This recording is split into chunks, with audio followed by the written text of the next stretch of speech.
ರಾಷ್ಟ್ರ ರಾಜಧಾನಿ ದೆಹಲಿಯಲ್ಲಿ ಶತಮಾನದ ಬಳಿಕ ಡಿಸೆಂಬರ್ ತಿಂಗಳಲ್ಲಿಯೇ ಅತಿ ಹೆಚ್ಚು ಮಳೆ.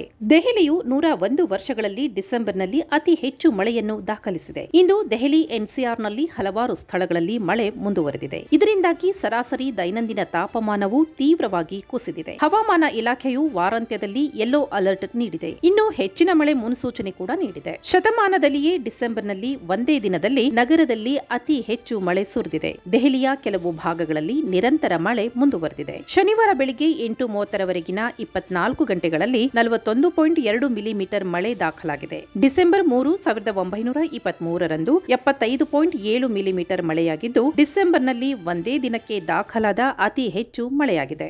ರಾಷ್ಟ್ರ ರಾಜಧಾನಿಯ ಅಕ್ಕಪಕ್ಕದ ಪ್ರದೇಶಗಳಲ್ಲಿ ಶನಿವಾರವೂ ಮಳೆ ಸುರಿದಿದ್ದು, ತಾಪಮಾನ ತೀವ್ರವಾಗಿ 13 ಡಿಗ್ರಿ ಸೆಲ್ಸಿಯಸ್ಗೆ ಇಳಿದಿದೆ. ಮಳೆಯ ನಡುವೆ ದೆಹಲಿಯು ಗಾಳಿಯ ಗುಣಮಟ್ಟದಲ್ಲಿ ಸ್ವಲ್ಪ ಸುಧಾರಣೆಯನ್ನು ಕಂಡಿತು. ಭಾರತ ಹವಾಮಾನ ಇಲಾಖೆಯು ವಾರಾಂತ್ಯದಲ್ಲಿ ಹಳದಿ ಎಚ್ಚರಿಕೆಯನ್ನು ನೀಡಿದ್ದು, ಕಡಿಮೆ ಮಳೆ, ಗುಡುಗು ಸಹಿತ ಮುನ್ಸೂಚನೆ ನೀಡಿದೆ. ಡಿಸೆಂಬರ್ 2024ರಲ್ಲಿ ದೆಹಲಿಯು 42.8 ಮಿಲಿಮೀಟರ್ ದಾಖಲಾಗಿದೆ. ಇದು ಕಳೆದ 27 ವರ್ಷಗಳಲ್ಲಿ ಅತ್ಯಧಿಕ.